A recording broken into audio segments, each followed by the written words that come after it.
Nous sommes donc toujours en Europe, 5e manche du championnat du monde, dans le sud de la France, sur la principauté de Monaco. 1,95 km², c'est la superficie officielle de cette principauté. Et on va découvrir le circuit si tant est que vous ne le connaissiez pas. Donc la ligne droite d'Estang qui est un peu en courbe, hein, on le voit tout de suite. Et lorsqu'on commence un tour à Monaco, eh bien vraiment on se rend compte, mais qu'est-ce que c'est étroit et on n'est pas confortable. Il faut vraiment se persuader pendant plusieurs tours qu'on va piloter dans cet environnement. Et on plonge tout de suite. Premier virage, Sainte-Dévote et la montée de beaux rivages.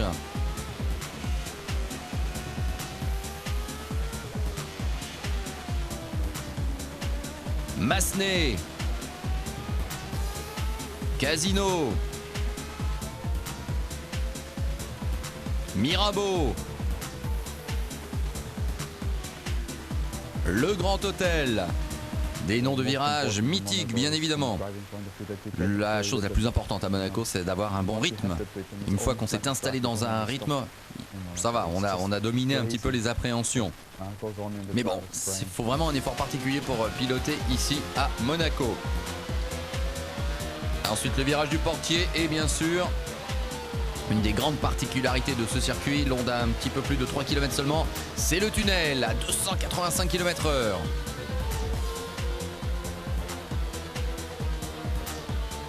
Et on freine brutalement pour la nouvelle chicane.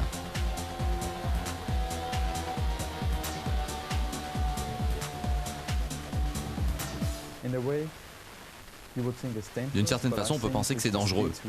Mais je crois que les vitesses qu'on obtient ici à Monaco, c'est pas un problème. La sécurité est quand même pas mal faite.